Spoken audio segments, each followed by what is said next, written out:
والطين وعلى آله وأصحابه أجمعين.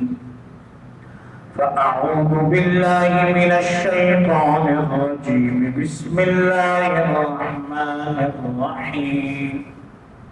ولا تقولن لشيء إني فاعل ذلك غدا إلا أن يشاء الله. واذكر ربك إذا نسيت وقل عسى أن يهديني ربي لأقرب من هذا رشدا. ولبثوا في كهفهم 300 سنين وازدادوا 9. قل الله أعلم بما لبثوا له غيب السماوات والأرض أبصر به وأسمع ما لهم من دونه من ولي ولا يشرك في حكمه أحدا. صدقت يا رب العالمين. گرامی قدر سامعین، درس قرآن کے سلسلے میں سورۃ الکہف کی 4 آیات تلاوت کی ہیں، 23، 24، 25 اور 26۔ اللہ عز و جل ارشاد فرماتے ہیں وَلَا تَقُولَنَّ لِشَيْءٍ، آپ نہ کہیں گے کسی چیز کے لیے بھی اِنِّی فَاعِلٌ ذَلِكَ غَدًا، یہ کام میں کل کر دوں گا، یہ کام ہو جائے گا، میں کروں گا، إِلَّا إِن يَشَاءَ اللَّهُ، مگر یہ کہیے میرا اللہ چاہے گا تو یہ کام ہوگا، انشاءاللہ کہیے۔ وَاذْكُرْ رَبَّكَ، اور اپنے پروردگار کو یاد کیجیے، اِذَا نَسِيتَ، جب آپ بھول جائیں، جب بھی آپ بھول جائیں پروردگار کا ذکر کریں، اس کو یاد کریں، اس کی تسبیح پڑھیں۔ وَقُلْ عَسَىٰ، اور میرے محبوب صلی اللہ علیہ وسلم آپ کہیے مجھے امید ہے أَن يَهْدِيَنِي رَبِّي، میرا پروردگار مجھے ہدایت دے گا، رہنمائی کرے گا، رہبری کرے گا، لِأَقْرَبَ مِنْ هَٰذَا رَشَدًا، اس سے بھی زیادہ قریب پر نیکی کے لیے۔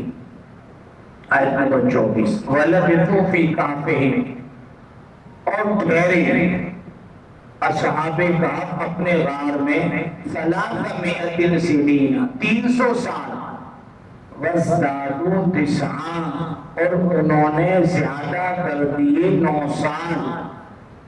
آیت نمبر 36 قل، اے میرے محبوب صلی اللہ علیہ وسلم آپ فرمائیے اللہ اعلم بما لبثوا، اللہ خوب جانتا ہے، بہتر جانتا ہے جتنی دیر وہ ٹھہرے غار میں۔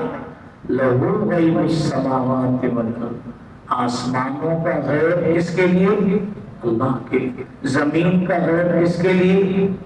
ابصر بھی، کیا خوب دیکھتا ہے، وَأَسْمِعْ، کیا خوب سنتا ہے، کیا ہی اس کا دیکھنا، کیا ہی اس کا سننا۔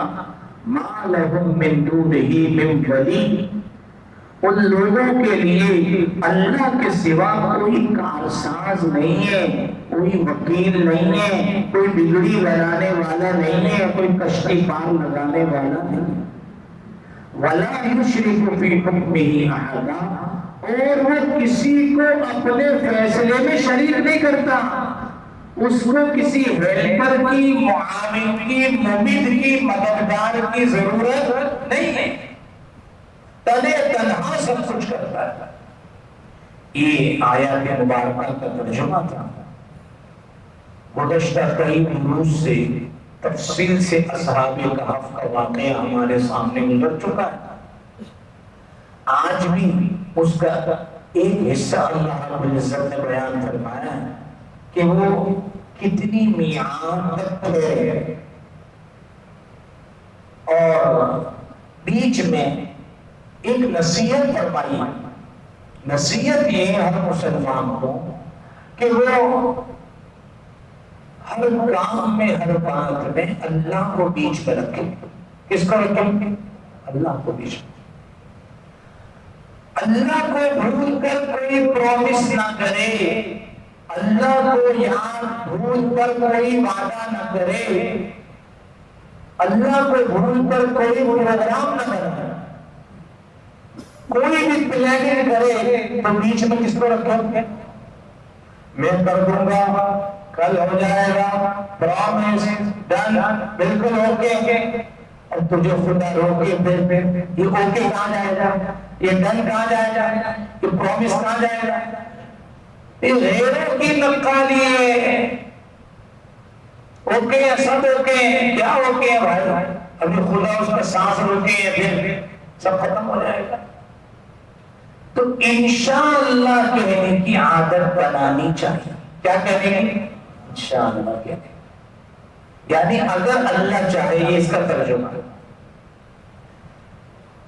حضرت سلیمان علیہ السلام کا واقعہ قرآن شریف میں, قسم کھا لی 100 بیویاں تھی. کتنی؟ 100 بیویاں. فرمانے لگے آج ہر بیوی کے پاس جاؤں گا اور 100 بچے پیدا ہوں گے, سب کو جہاد پہ بھیجوں گا انشاءاللہ. بولے بھائی انشاءاللہ بھول گئے کہنا. 100 بیویوں کے پاس گئے, قربان کیا, کسی سے کوئی رزلٹ نہیں آیا.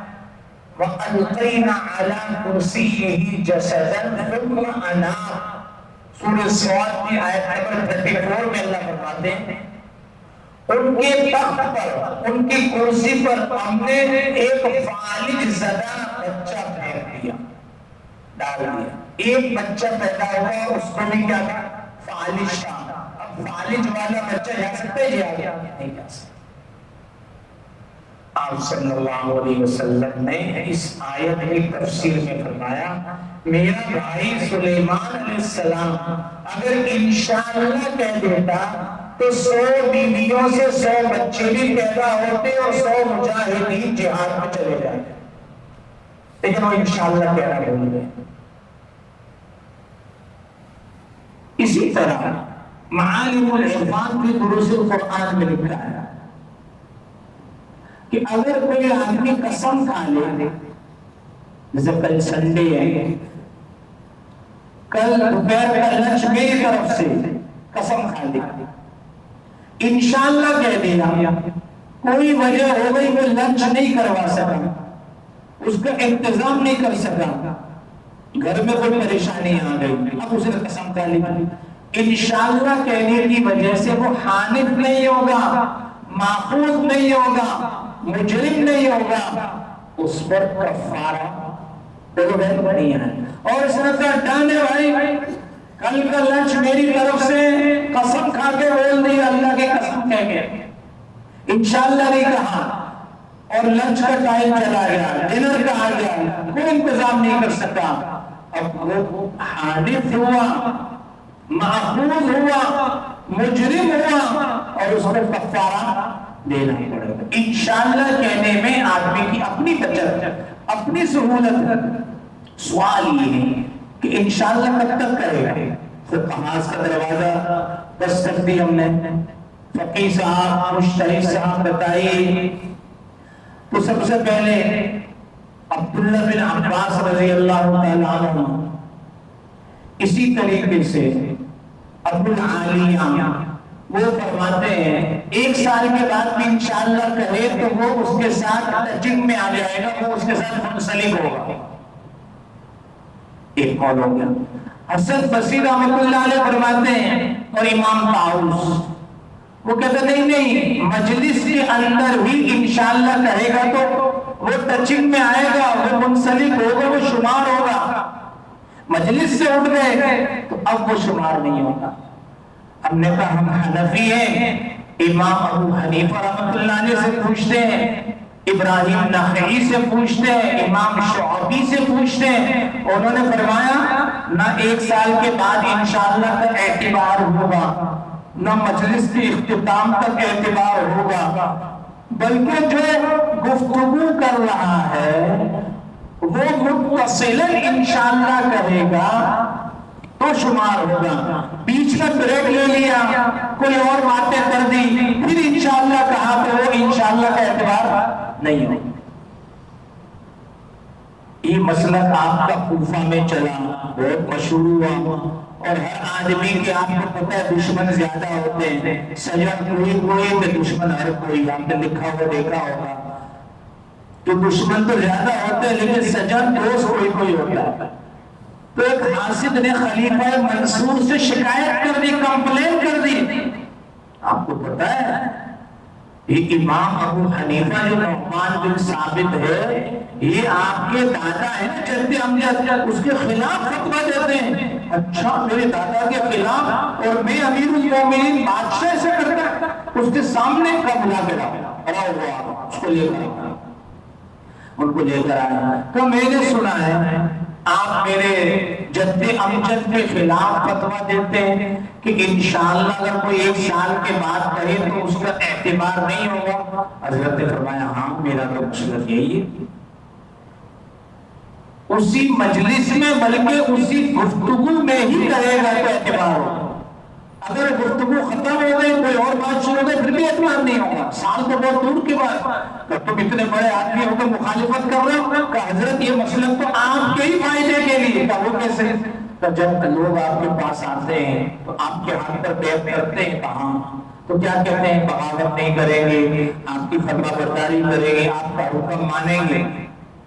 ہاتھ پر بیعت کرتے ہیں، اپنے آپ کو بیچ دیتے ہیں، غلام بن جاتے ہیں۔ اگر آپ یہ فتویٰ قبول کریں گے تو آپ سمجھ لیجیے وہ گھر جا کے انشاءاللہ کہہ کر آپ کے خلاف بغاوت کے لیے کھڑے ہو جائیں گے۔ بات سمجھ میں آ گئی؟ گھر جا کر کیا کہیں گے؟ یہاں تو کہیں گے بیعت کر رہے ہیں ہم آپ کی ہر بات مانیں گے، اور گھر جائے گا انشاءاللہ، یا دربار سے نکلے گا نہیں انشاءاللہ۔ جب انشاءاللہ کہہ دیا تو بغاوت بھی کریں گے تو پکڑ میں نہیں آئی۔ ہاں بات تو صحیح کہہ رہے ہیں آپ، یہ آپ کے فائدے کے لیے ہے جو میرا مسلک ہے۔ حضرت نے اسی وقت دربار میں اس چمچے کو بلایا جو حاسد تھا، کہا تو اب نظر نہیں آنا یہاں سے، نوکری سے اس کو فارغ کر دیا۔ تو ایسی کمپلین ایسی شکایتیں کرتا اور فقہاء کی بات نہیں سمجھتا، کہاں سے کہاں بات کو پہنچاتا۔ یہ بات ہو گئی فقہی اعتبار سے۔ یہ جو نسیان ہے، بھول چوک، یہ انبیاء علیہ السلام کو بھی ہوتا ہے۔ آیت نمبر 115 ہے، سورت کا نام طٰہٰ ہے، 16واں پارہ ہے۔ فَنَسِیَ وَلَمْ نَجِدْ لَهُ عَزْمًا، ہم نے آدم علیہ السلام کو دیکھا کہ وہ بھول گئے اور وہ اپنے بات میں پختہ نہیں تھے، تو نسیان کی بات ان کی طرف منسوخ کی گئی۔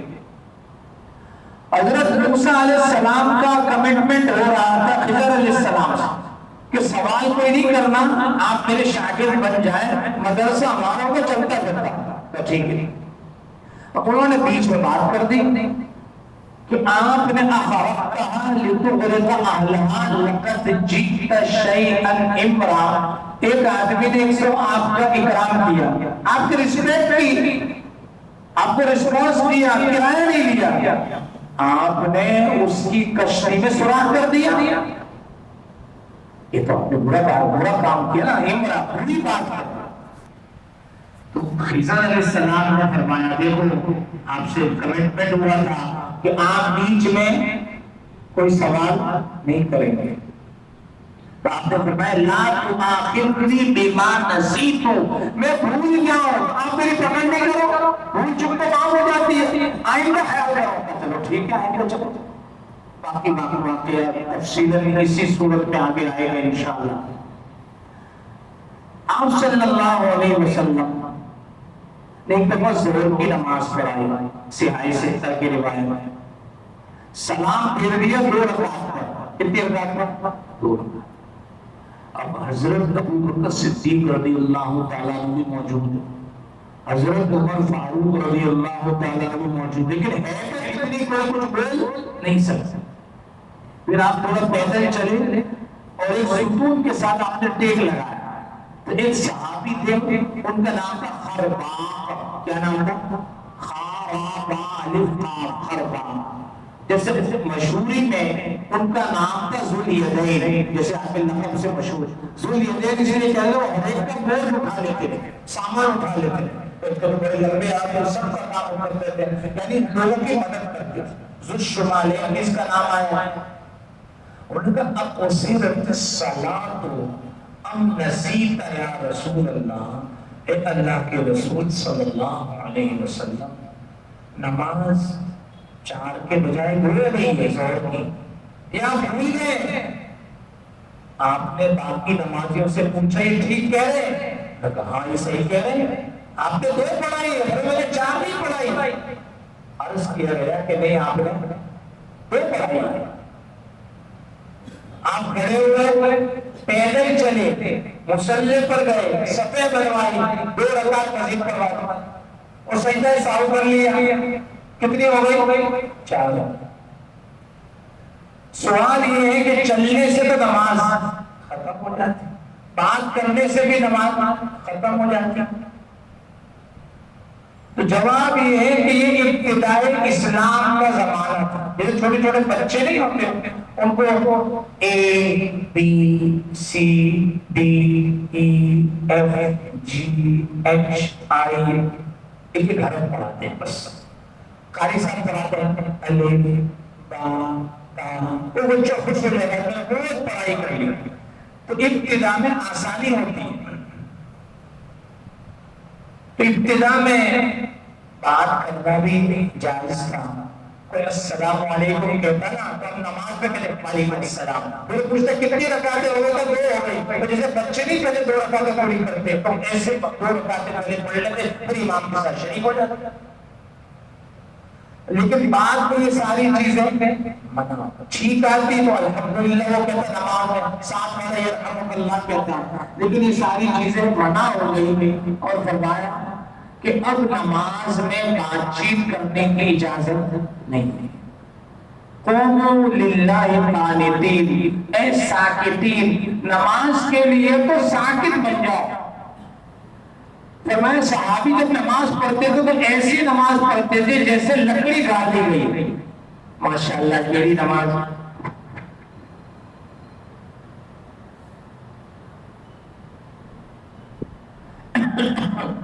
غلط کہہ رہا ہوں صحیح کہہ رہا ہوں؟ لکڑی گاڑ دی گئی ہے، وہ بندہ سمجھتا تھا کوئی ستون ہے۔ اللہ ہمیں نصیب فرمائے۔ نماز ایسی زبردست عبادت ہے، نمازی جب نماز پڑھتا ہے تو اللہ خوب متوجہ ہوتا ہے اس کی طرف، اس کی ہر بات کا جواب دیتا ہے۔ الحمدللہ رب العالمین، اللہ فرماتا ہے حمدنی عبدی الرحمن الرحیم، اللہ فرماتا ہے اثنی علی عبدی، فوراً جواب، مالک یوم الدین مجدنی عبدی ایاک نعبد و ایاک نستعین، هذا بینی و بین عبدی ولعبدی ما سأل۔ کتنی پیاری چیز ہے۔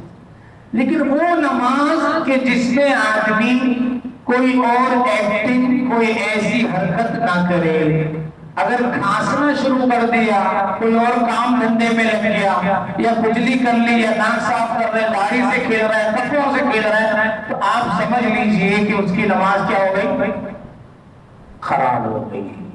اب اللہ رب العزت کی توجہ وہاں سے ہٹ جاتی ہے۔ اس لیے آپ صلی اللہ علیہ وسلم نے یہ 2 رکعتیں مزید پوری کر دی، تو نسیان کوئی بری چیز نہیں۔ معالم العرفان نے ایک حدیث نقل کی ہے، من نام عن صلاة او نسیها فلیصلیها اذا ذکرها وذلك وقتها، جو آدمی سو جائے اور نماز اس کی رہ جائے، بندہ سو جائے اور نماز اس کی رہ جائے یا بھول جائے، تو جیسے ہی وہ نیند سے بیدار ہو یا اس کو یاد آئے تو فوراً اپنی نماز کو پورا کر لے۔ آپ علیہ السلام کے 2 سفر ایسے ملتے ہیں ذخیرہ احادیث میں کہ آپ نے فرمایا کہ دیکھو تھوڑی دیر ہے، ہم تھوڑا سا آرام کرتے ہیں اور آپ ہمیں جگہ دے رہے ہیں، ٹھیک ہے بے فکر رہے ہیں۔ وہ پہلے داری سو گیا، سورج نکل آیا تو سب لوگ بیدار ہو گئے، تو نماز تو کیا ہو گئی؟ قضا ہو گئی۔ تو یہ تکوینی طور پر ہوا، کیونکہ نیند کون مسلط ہے؟ کئی راتیں ایسی ہوتی ہے آدمی کروٹیں لیتا رہتا ہے، اور کبھی ایسی آنکھ لگتی ہے کہ بندہ کہتے ہیں آنکھ میری چپک گئی تھی، جیسے ایل پی سے نہیں چپک جاتی، کیوں اٹھ ہی نہیں رہا؟ تو یہ دونوں معاملات کہاں سے؟ اللہ سے۔ اللہ کو بھول کے بات کرنی نہیں چاہیے، آگے پھنس جاتا ہے۔ کبھی کبھی اندر جو سوچ آتی ہے نا اس سے بھی پھنس جاتا ہے، آئی ایم والی سوچ، بولتا نہیں ہے، اندر کہتا ہے میں اس کو یہ کروں گا، میں کیسا، یہ تو میرے سامنے فیل ہے، بولا نہیں ہے، پھر بھی اللہ غلط کہہ رہا ہوں صحیح کہہ رہا ہوں، اللہ سبق سکھا دیتا ہے کہ مجھے بھول کر کوئی بات نہیں کرتا۔ تو چنانچہ اللہ رب العزت نسیان پر یہ بات بتلا رہے ہیں کہ آپ جب بھول جائیں تو اللہ کو یاد کریں۔ آپ نے نماز پھر جماعت سے پڑھائی، کیسے؟ نماز سے قضا ہو جائے سب کی تو پھر اذان اقامت کے ساتھ آپ جماعت سے نماز پڑھ سکتے، یہ مسئلہ ہمیں پتہ چلا۔ اگر یہ واقعہ پیش نہیں آتا تو ہمیں قضا نماز کا طریقہ پتہ چلتا نہیں، پتہ چلتا۔ اس لیے فرمایا وَلَا تَقُولَنَّ لِشَيْءٍ، آپ نہ کہیے کسی چیز کے لیے انی فاعل، کہ کل میں یہ کر دوں گا، ذَلِكَ غَدًا۔ تو اب یہود تو بہت پکے دشمن ہیں، نصارہ بھی ہے، اللہ نے فرمایا لا تتخذوا اليهود والنصارى اولیاء، ان کی نقالی نہیں کرو، ان سے فرینڈشپ نہیں کرو، دوست مت بناؤ۔ یہ تو دشمن تھے، ہے اور رہیں گے، یہ مسلمانوں کو چھوڑیں گے نہیں، تاریخ بھری پڑی ہے۔ چنانچہ نبی کریم صلی اللہ علیہ وسلم کو تنگ کرنے کے لیے خود یہود مدینہ نے، مدینے والے یہودیوں نے یا مکے کے مشرکین نے کہا اچھا آپ نبوت کا دعویٰ کرتے ہیں، 3 سوال سے جواب دیجیے، روح کیا چیز ہے؟ بندہ اچھا خاصا بول رہا ہے، میں آپ کو دیکھ رہا ہوں، آپ مجھے دیکھ رہے ہیں، میں آپ کی بات سن رہا ہوں، آپ میری بات سن رہے ہیں، میں ہاتھ ہلا رہا ہوں، میں دائیں بائیں دیکھ رہا ہوں، روح ختم ہو گئی، اب میں یہیں بیٹھا ہوں لیکن میں آپ کو دیکھ نہیں سکتا، میں سن نہیں سکتا، میں کچھ بھی نہیں کر سکتا، کر سکتا ہوں میں یہیں پڑھا رہا ہوں۔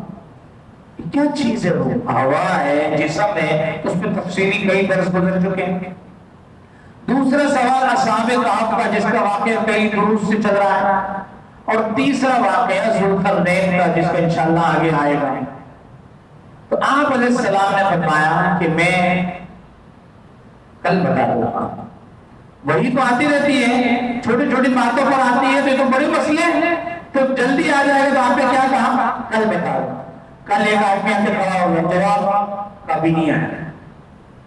جب 15 دن ہو گئے، ایک روایت میں ہے کہ 7 دن ہو گئے، تو انہوں نے پروپیگنڈا کیا، تمسخر اڑایا، طعنت دیا کہ آپ کی کل کب آئے گی؟ آپ کو تو کل آ ہی نہیں رہا۔ آپ علیہ السلام پریشان ہو گئے کہ اتنے اہم مسئلے پوچھے انہوں نے اور وہی آئی نہیں رہی۔ جب وحی نازل ہوئی تو وجہ بتا دی کہ آپ کسی بھی چیز کے بارے میں یہ کبھی نہیں کہیں کہ کل کر دوں گا، یہ مجھے آپ کو بھی سبق ہے۔ کبھی کسی سے کوئی وعدہ کریں تو تمہاروں سے پہلے انشاءاللہ کہیں۔ کیا کہیں؟ انشاءاللہ کی۔ بچوں کو بھی عادت ڈالیں، صبح اٹھیں گے بولو انشاءاللہ، مدرسے جائیں گے بولو، فجر کی نماز پڑھیں گے انشاءاللہ، اللہ چاہے گا تو صبح اٹھیں گے نا، اور اللہ نے فیصلہ کر دیا تو میرا اٹھ سکتے ہیں، کوئی بھی نہیں اٹھ سکتا۔ جیسے ایک آدمی تھا، اس کو یہ سمجھ ہی نہیں آ رہا کہ انشاءاللہ کہنا چاہیے، تو اس زمانے میں لوگ سواری کے لیے گدھے خریدتے تھے، گدھے کی منڈی لگی ہوئی تھی، چنانچہ وہ منڈی جا رہا تھا۔ ایک آدمی نے کہاں جا رہا ہے؟ منڈی جا رہا ہے۔ کیوں؟ گدھا خریدنے کے لیے۔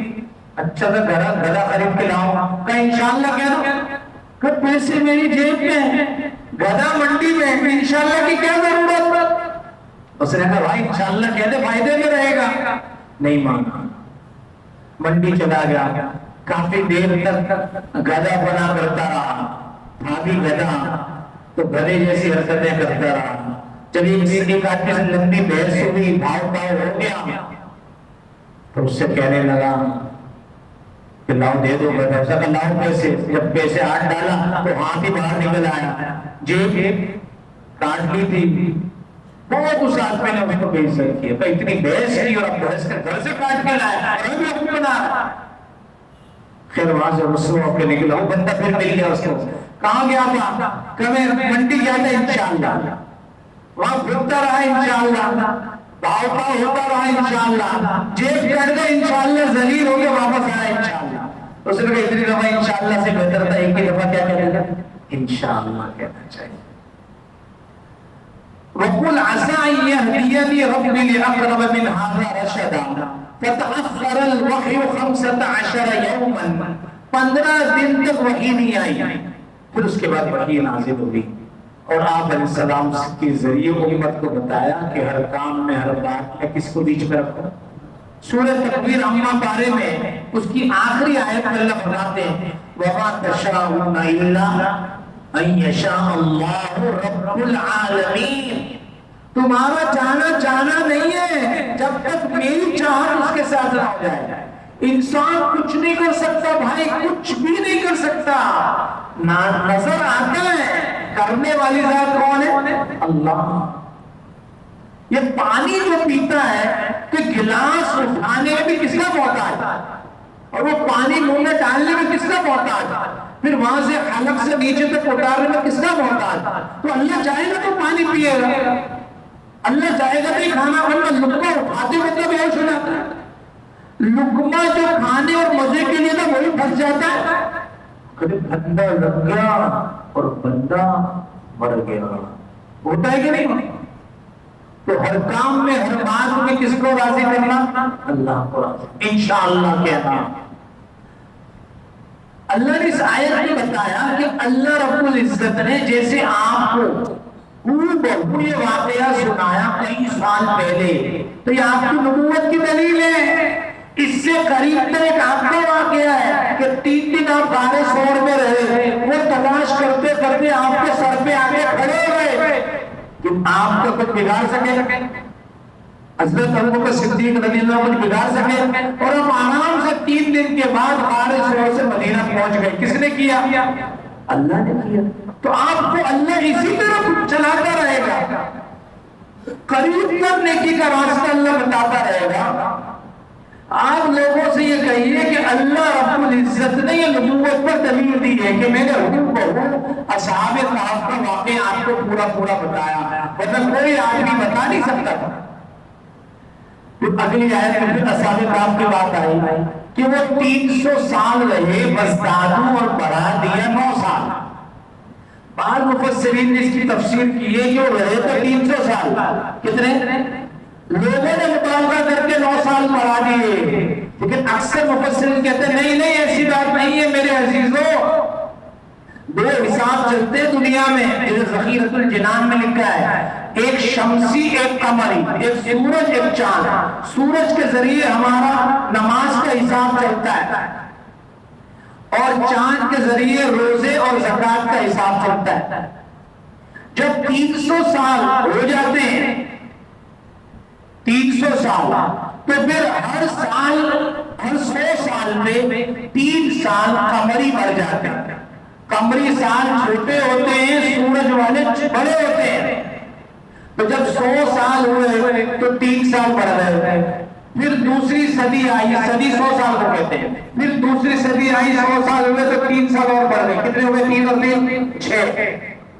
پھر تیسری دفعہ 100 سال ہوئے تو پھر 3 سال بڑھ گئے چاند کے اعتبار سے، تو 3 × 3 3 دنی 6 اور 3 دیا 9، تو شمسی اعتبار سے 300 سال ہے، قمری اعتبار سے اصحاب کہف رہے 309 سال ہیں، کسی نے کوئی مبالغہ نہیں کیا۔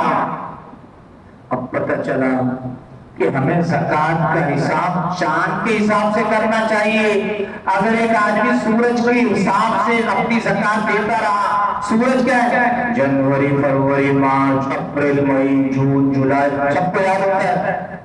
محرم، صفر، ربیع الاول، ربیع الثانی سب کو یاد نہیں ہوتا، کیونکہ بچپن سے ہی ہمیں اسی پہ اپ ٹو ڈیٹ کیا ہے، اسٹینڈ اپ، سٹ ڈاؤن، گو، گیٹ لاس، یہی سکھایا ہے۔ وہ خوش تو نہیں بتایا، وہ خود نہیں بتانا، بتانا چاہتے ہیں، محنت ہی ایسی ہو رہی ہے کہ لوگ عربی سے دور رہے، حالانکہ مرتے ہی قبر میں ہماری زبان عربی ہو جائے گی، لیکن ہمیں دشمنی عربی یہ سیکھ گئے، قرآن حدیث سیکھ جائیں گے، صحیح مسلمان بن جائیں گے، تو ان کو اس سے دور ہی رکھو، ملاؤں کے خلاف بولتے ہی رہو۔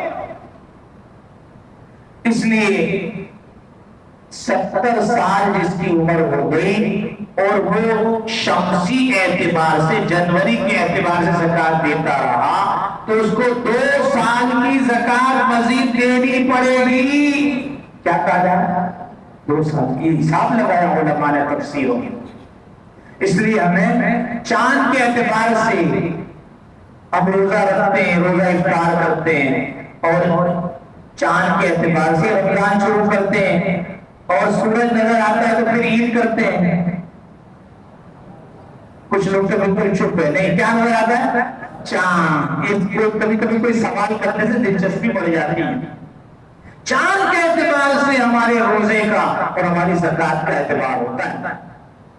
اللہ رب العزت نے فرمایا قُلِ اللَّهُ أَعْلَمُ، اللہ خوب جانتا ہے، بِمَا لَبِثُوا، وہ کتنا ٹھہرے، تو اس کی مدت کو اللہ جانتا ہے۔ سوال یہ ہے کہ ہمیں زیادہ کوریج نہیں کرنا چاہیے، زیادہ انویسٹیگیشن نہیں کرنا چاہیے۔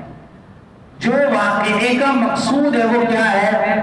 بغیر کھلائے پلائے جو رب 309 سال تک کسی کو زندہ رکھ سکتا ہے، تو جو بابا آدم علیہ السلام کے زمانے سے لے کے قابیل سے، قابیل کا پہلے میں خیال ہوا، اس کو مارا تھا حابیل نے، قابیل نے مارا تھا کس کو؟ حابیل کو۔ تو حابیل سے لے کے قیامت تک جتنے لوگ قبروں میں سوئے پڑے ہیں، ان سب کو اللہ صحیح سلامت قیامت میں بیدار کرے گا، زندہ کرے گا، اور اپنے سامنے کھڑا کر کے ان سے کیا لے گا؟ حساب۔ یہ بنیادی نظریہ سمجھانا تھا۔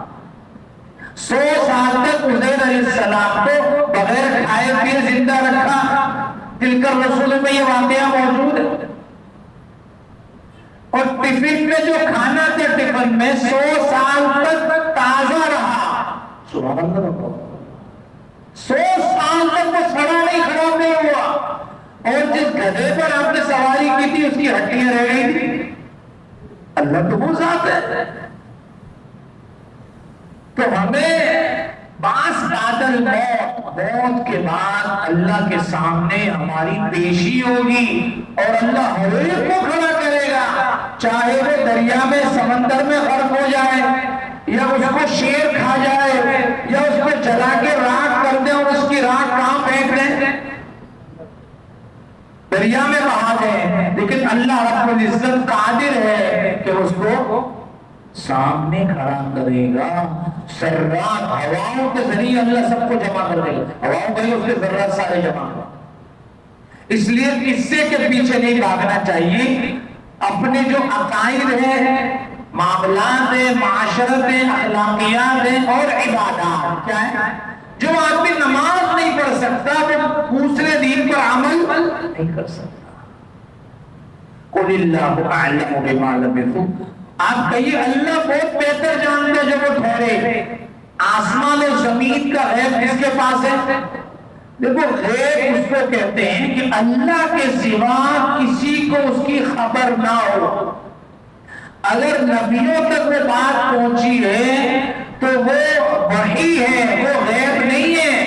تِلْكَ مِنْ أَنْبَاءِ الْغَيْبِ، اللہ فرماتے ہیں غیب نہیں ہے، غیب تھا جب تک میرے پاس تھا، اب یہ غیب کی خبر ہے جس کو وحی کہتے ہیں۔ نُوحِيهَا إِلَيْكَ مَا كُنْتَ تَعْلَمُهَا أَنْتَ وَلَا قَوْمُكَ مِنْ قَبْلِ هَذَا فَاصْبِرْ إِنَّ الْعَاقِبَةَ لِلْمُتَّقِينَ۔ نہ آپ کو پتہ ہے نہ آپ کی قوم کو، یہ سارا قصہ ہم نے آپ کو بتایا وحی کے ذریعے۔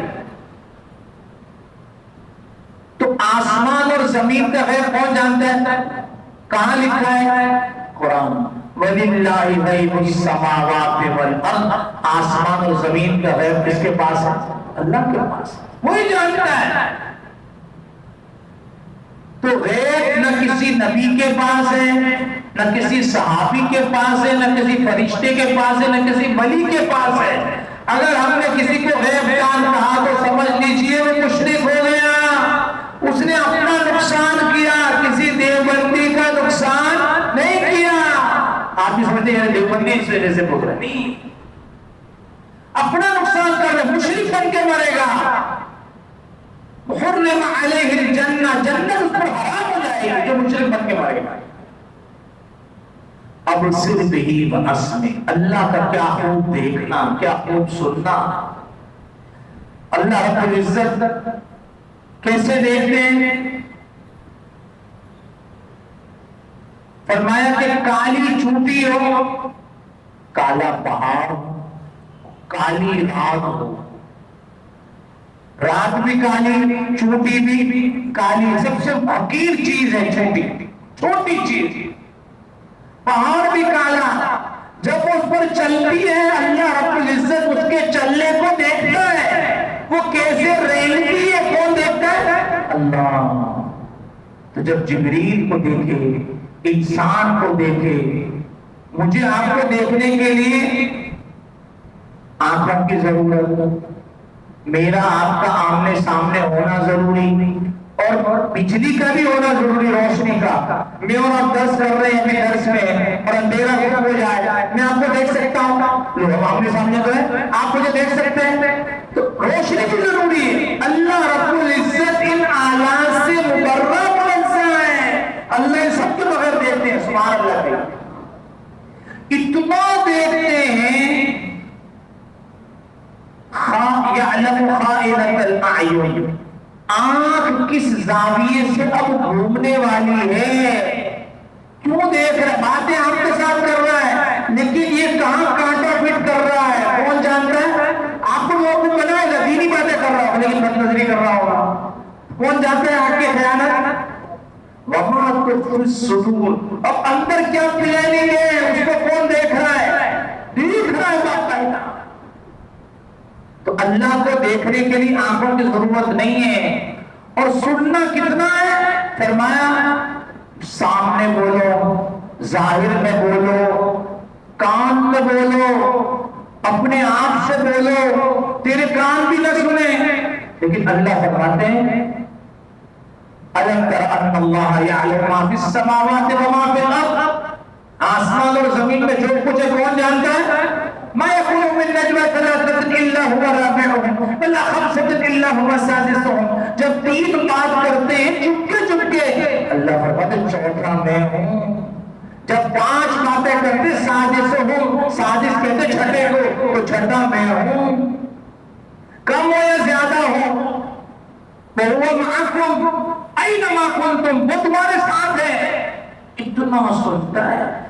اس لیے علماء فرماتے ہیں کہ آدمی دل میں بھی اللہ سے باتیں کرتا ہے، یا اللہ میری یہ پریشانی دور کر دے، یا اللہ میری یہ ضرورت ہے وہ عطا کر دے، یا اللہ یہ غم ہے میرا دور کر دے، کیونکہ وہ کون سنتا ہے؟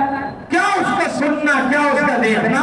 مَا لَهُم مِّن دُونِهِ مِن وَلِيٍّ، اللہ کے ان کے لیے اللہ کے سوا کوئی کارساز نہیں، یا ولی فرمایا کہیں وکیل فرمایا، لا الہ الا ہو فاتخذہ وکیلا، سورہ مزمل آیت نمبر 9، اللہ کے سوا کوئی کرنے دھرنے والا نہیں ہے، اس کو وکیل بنا دو، اس کو اپنا کارساز بنا دو کہ میری سارے غموں کا مداوع کرنے والا کون ہے، سب کچھ عطا کرنے والا کون ہے؟ اللہ ہے۔